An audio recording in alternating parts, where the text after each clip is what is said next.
Hey everybody! Today I'm going to be showing you how to make energy balls. They're really delicious, really easy to make. They're great for eating right before you do physical activities, great for the morning snacks. So here's a quick look at everything you'll be needing today. You're going to need some old-fashioned oats. You'll need some chocolate chips. I prefer the bittersweet chocolate chips, but you can use any kind that you want.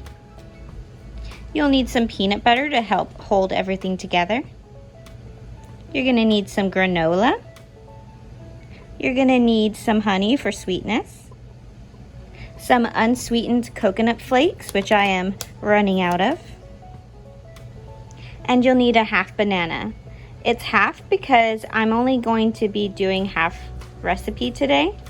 So if you want more than just a few of these energy balls, you can go ahead and double everything I'm about to do.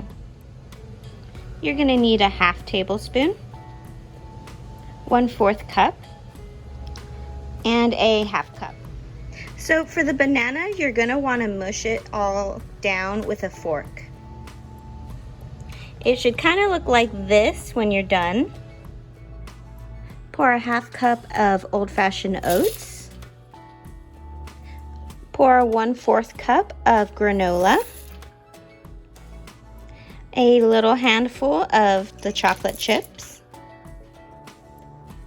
a 1/4 cup of coconut flakes, a 1/4 cup of peanut butter, a half tablespoon of honey, and now it's time to mix it all up. You can use a spoon if you'd like. I do tend to use my hands for this just because it's easier, and you're going to want to form them into balls in a minute, so you can choose.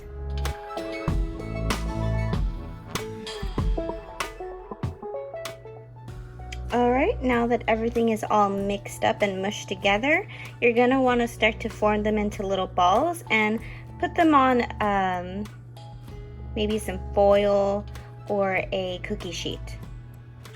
This is what your energy balls should look like when you're done. So you're going to want to go ahead and leave these in your fridge for at the very least 3 hours before you try them. But after that, you can keep them in the fridge, and I promise you they are delicious. I hope you enjoyed this, and I'll see y'all next time.